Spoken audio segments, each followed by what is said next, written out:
El siguiente programa de este podcast contiene temas de drogadicción, suicidio y violencia. Se recomienda supervisión de adultos en presencia de menores. Vivíamos en un cuarto que tenía 2 camas, izquierda y derecha, por separado, con un pasillo en medio. Y entonces empiezan a rasguñar la pared donde está mi hermano.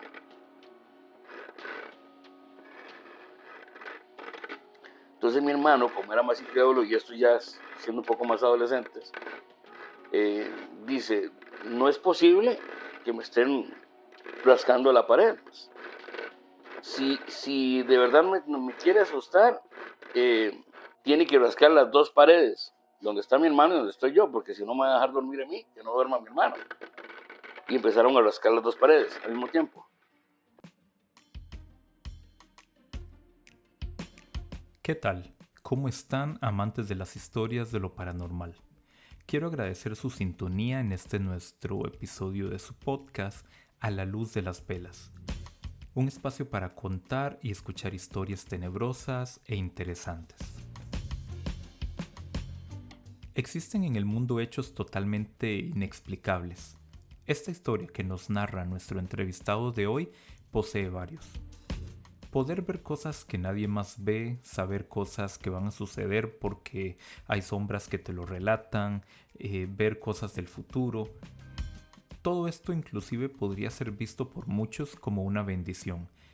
Pero, ¿y si con el tiempo te das cuenta que es más como una maldición, que no te permite disfrutar el ahora, el presente, que gracias a eso te cataloguen de loco y por eso no lo puedes contar? Si sientes que llamémoslo don, te está afectando en tu vida. Esto, entre otras cosas, es lo que le pasó a nuestro entrevistado de hoy. Espero disfruten su historia y que posiblemente muchos se den cuenta de que no están solos. Para este capítulo número 33 y titulado Voces, escucharemos a un hombre que ha sufrido y que se ha valido de fuerzas más allá de lo normal. Fuerzas que él mismo nunca pidió para ayudar a muchas personas, a veces inclusive a costa de su propio bienestar. Las historias de miedo de otras personas se viven en carne propia, así que los invito a apagar los aparatos eléctricos que no estén utilizando, a apagar la luz, si se atreven. Imaginen el escenario en el que nuestro narrador de hoy nos sumerge y vivan esas historias ustedes también. Ahora, por favor, siéntense o pónganse cómodos y deleiten su gusto por lo sobrenatural con este relato.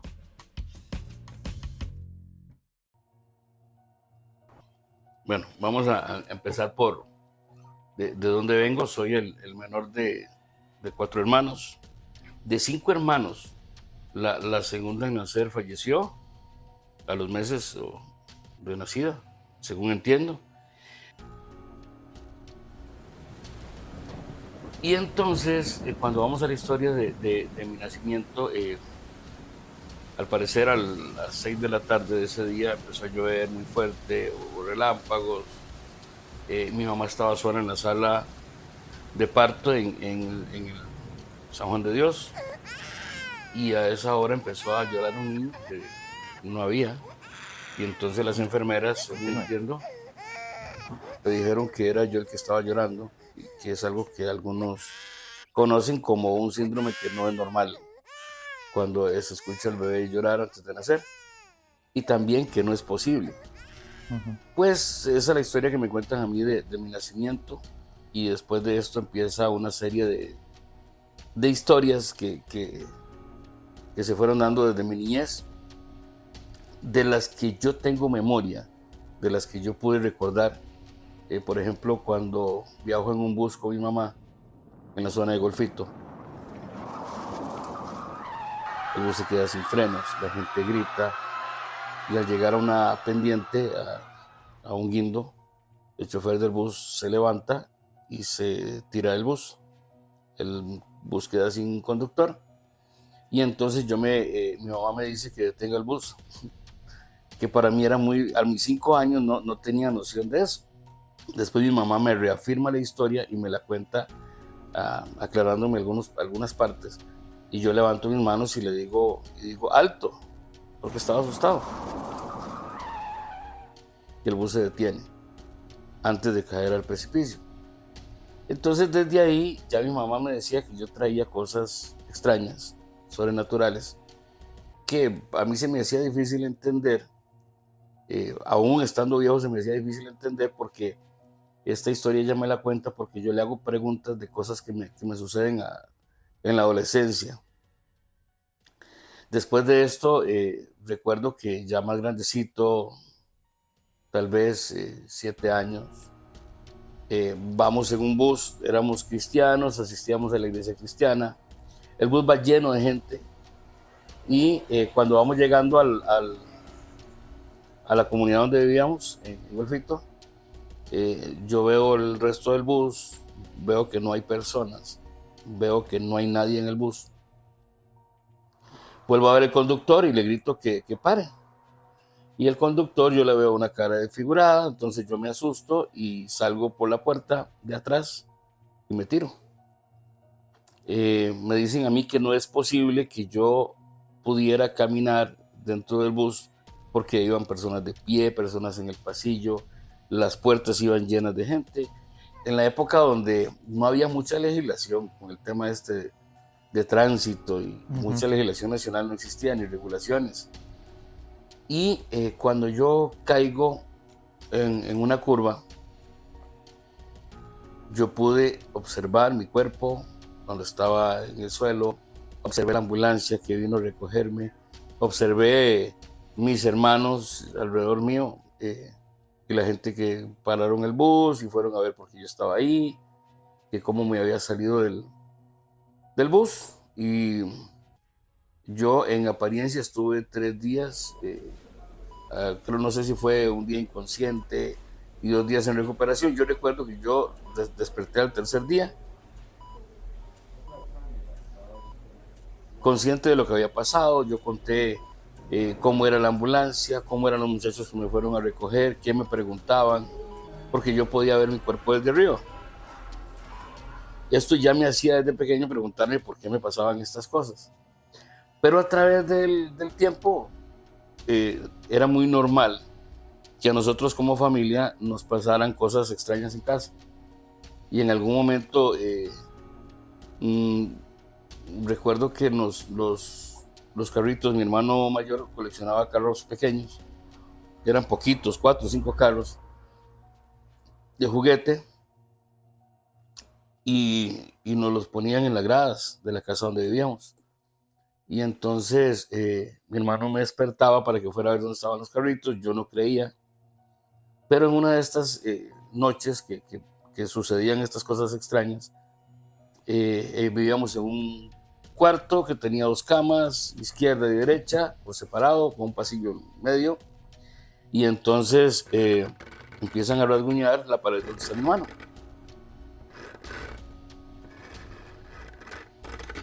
Entonces mi hermano, como era más incrédulo, y esto ya siendo un poco más adolescentes, dice, no es posible que me estén rascando la pared, tiene uñas muy largas.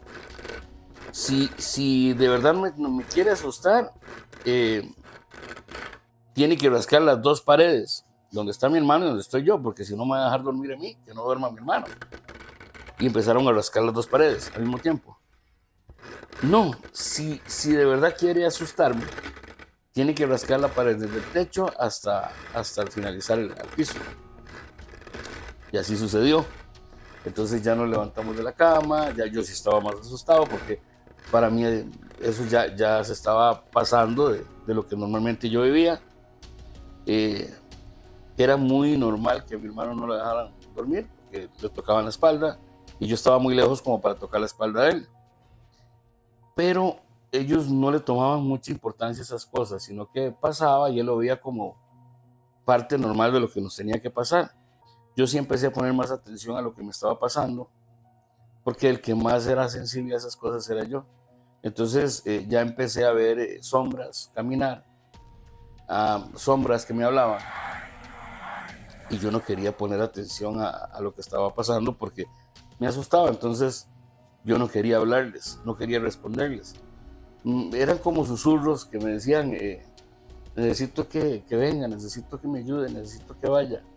Y yo empecé a ignorar las frases y todo lo que me decían. Ya como a los 15, 16 años empecé a ver ahora sé que mucha gente cuenta esta historia que es la del hombre del sombrero. Y empecé a verlo, pero no me hablaba. Y empecé a llamar la atención, o me empezó a llamar la atención el tema de que habían cosas que yo podía ver que los demás no. Entonces quería saber cómo manejar eso. Entonces a veces hacía preguntas como qué va a pasar con X cosa, para saber.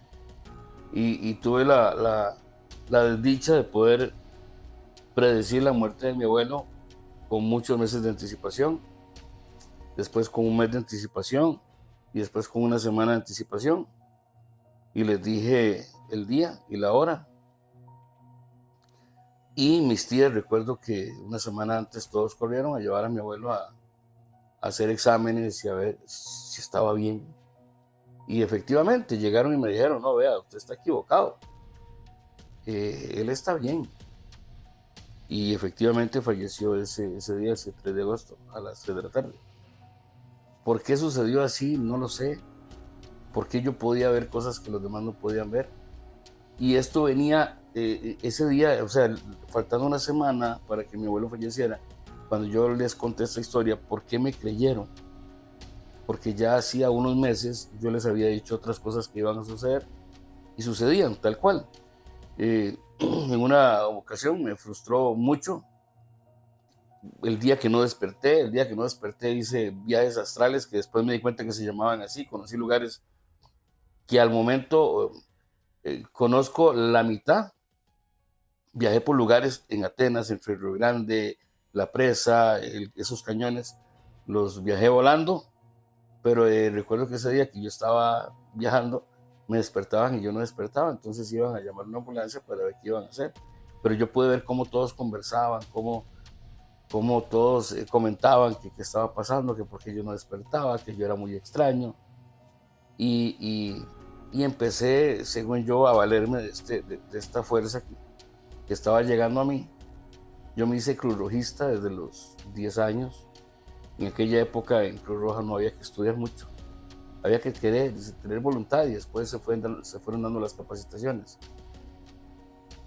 Desde que yo entré a Cruz Roja, ya en el ambiente, en el lugar, yo siempre percibía cosas, veía cosas y me fui formando en Cruz Roja. Y conforme pasaban los años, pues me pasaba que íbamos para una emergencia y yo podía ver antes de llegar que estaba sucediendo la emergencia. Y cuando empecé a presentar estas cosas, a ver estas cosas, los compañeros no me creían porque no era normal.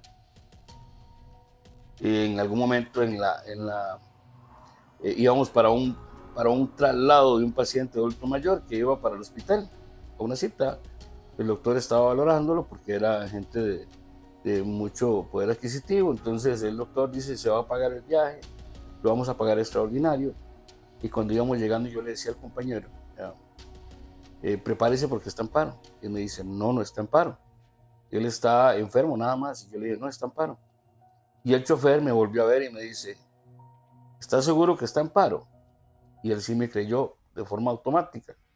Y él y yo bajamos todo lo que ocupábamos para atender el paro. Y el compañero salió corriendo y se fue a ver al paciente que estaba en su cuarto esperando el traslado. Y cuando llegó se vino pálido para atrás y me dice, sí estaba en paro. ¿Cómo supo? Después de aquí ya lo que hacía cada persona que iba a abordar conmigo una ambulancia es que me decía, ¿qué me preparo? ¿Qué listo? ¿Cómo está la escena? Y en algunos momentos tenía yo la capacidad de poder ver la posición de los pacientes, los sangrados, o sea, mucho detalle. Y esto, habían técnicas para lograr verlo, cosa que las fui aprendiendo con el tiempo, porque las mismas voces me decían cómo lograrlo. Entonces, yo le hablaba no a una persona, yo le hablaba a legiones. Cuando uno le habla a legiones, entonces uno de alguna forma convocaba a la legión de médicos, de curanderos, de cualquiera de estas cosas que ya mucha gente no cree. Y entonces, ¿por qué lo hacía de esa forma? Porque las mismas sombras me decían, llámelos, llame a la legión de médicos, llame a la legión eh, de rescatistas, los que ya se fueron. El otro plano que no vemos aquí.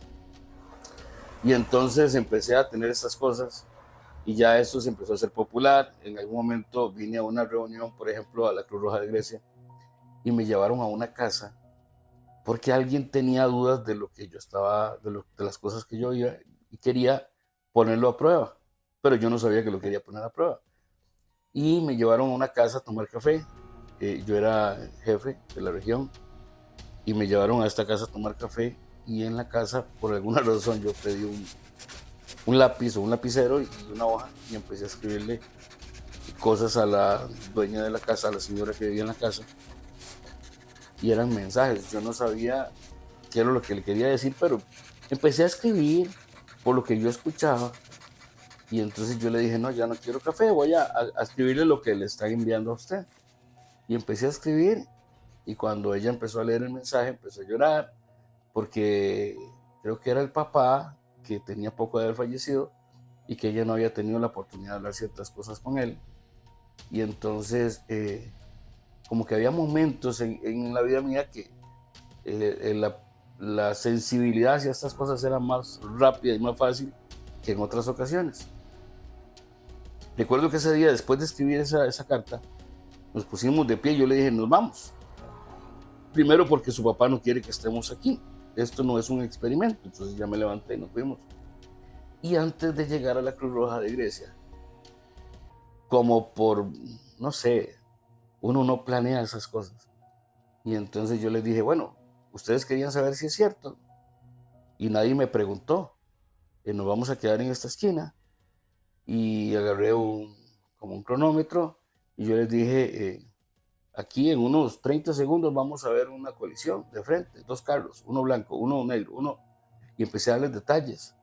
Y entonces eso aumentó la emoción de la gente de, vamos a ver si es cierto.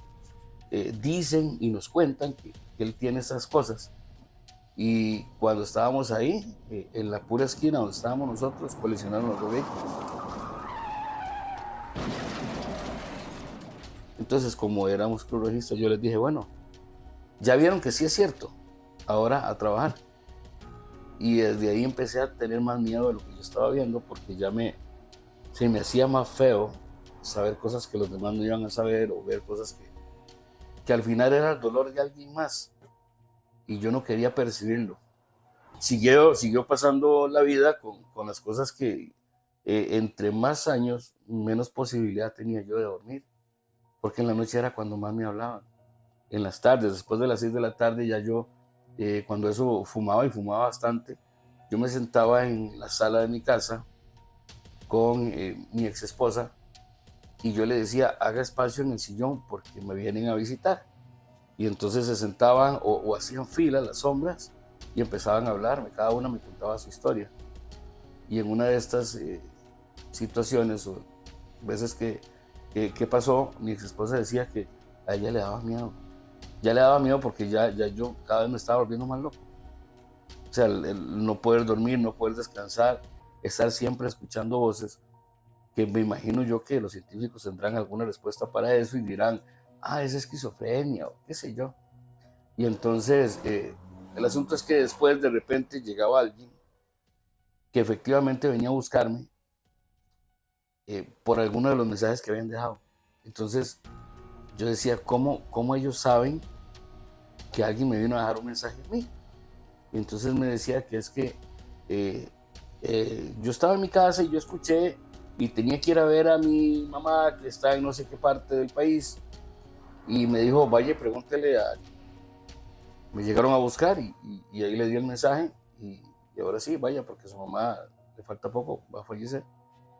Y entonces saber estas cosas ya me estaba afectando.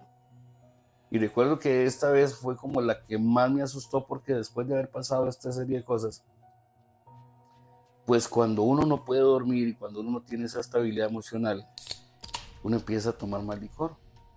porque yo nunca fui de drogas ni nada de eso, fumaba mucho y empecé a tomar más licor porque según yo era lo que me iba a tranquilizar, a relajar y a hacer dormir.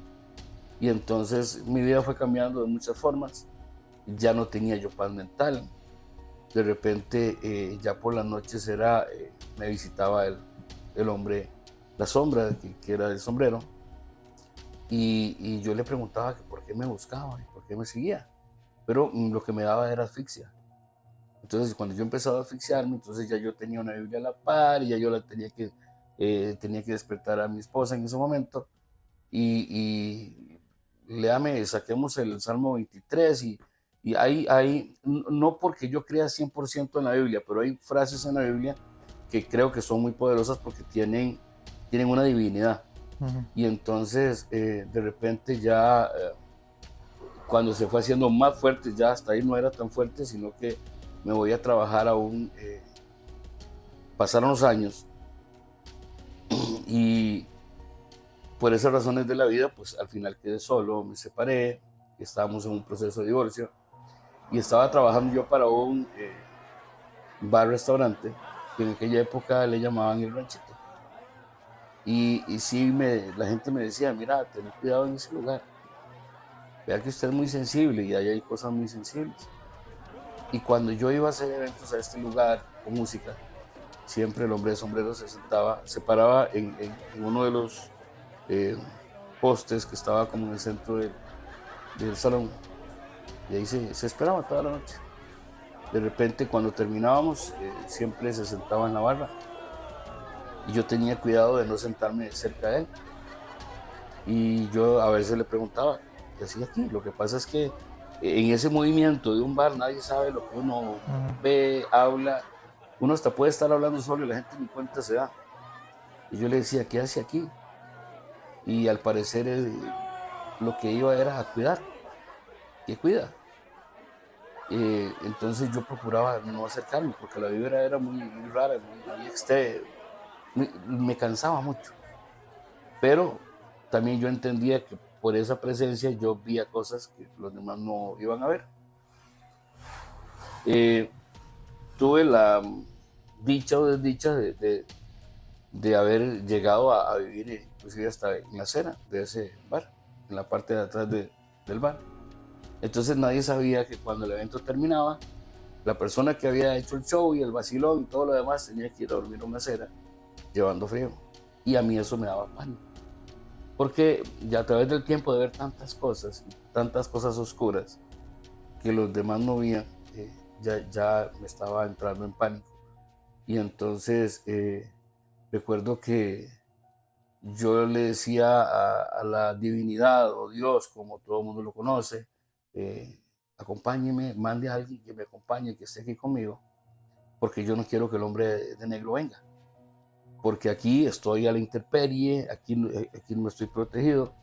Y empezó a llegar una niña que tenía como un resplandor, venía de blanco, era muy pequeña, tal vez unos 9 años, y se paraba en una esquina de la parte de atrás, era como un aposento, como entre verjas donde guardaban las cajas de cerveza, y ella se paraba en una esquina, y entonces yo le decía, quédese ahí hasta que yo me duerma.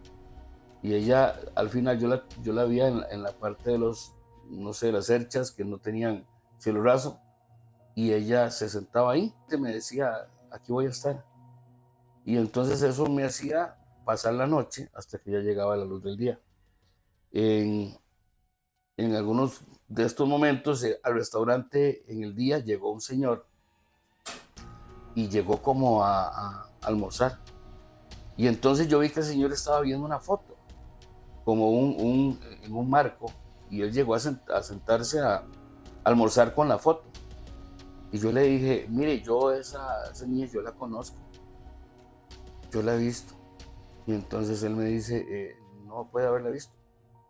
Sí, yo la he visto y me ha acompañado a mí para que yo pueda dormir.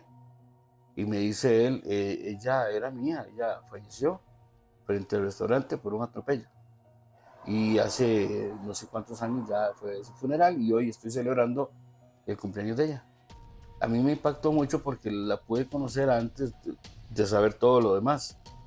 Eh, y entonces eso me hizo cuestionarme si había cosas en este plano o en nuevos planos que nosotros normalmente no vemos, no razonamos que existen, que están ahí. Y empecé a tener cuidado con mucho más cosas y ya esto me estaba afectando cada vez más. Cuando yo le conté a mi mamá sobre lo que me estaba pasando y que yo no podía dormir, que yo no podía descansar, entonces me dijo, vea, vamos a ir a donde hubo un sacerdote que es exorcista en Costa Rica y está en Heredia.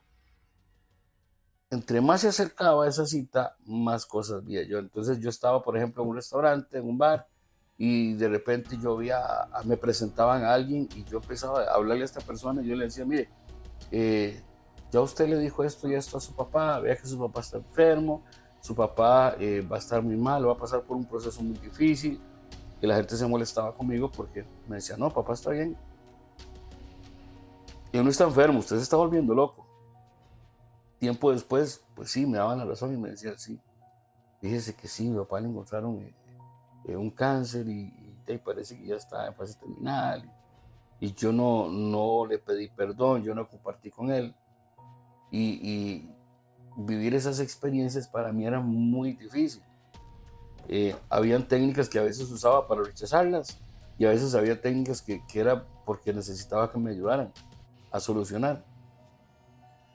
Pero esa vibra que se vive en ese momento y atrae cosas muy, muy extrañas.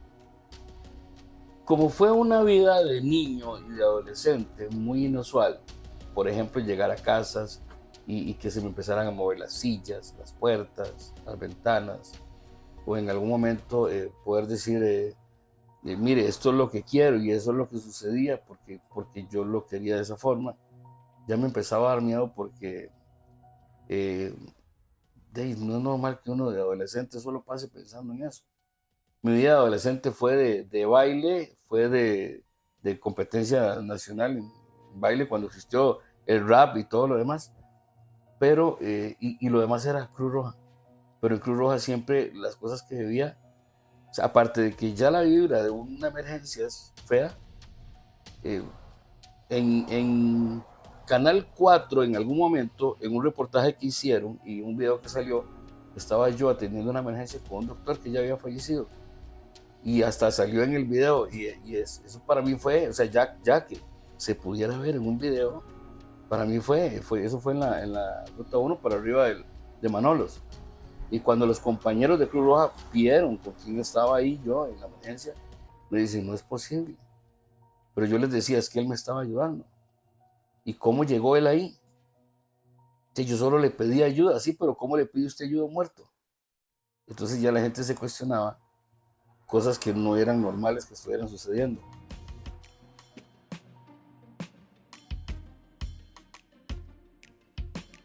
Quiero dar mil gracias a todos ustedes por ser fieles seguidores del podcast y a nuestro narrador de hoy por contarnos sus experiencias. Quiero aprovechar para invitarlos a la segunda parte de este podcast en el capítulo 34. Los esperamos.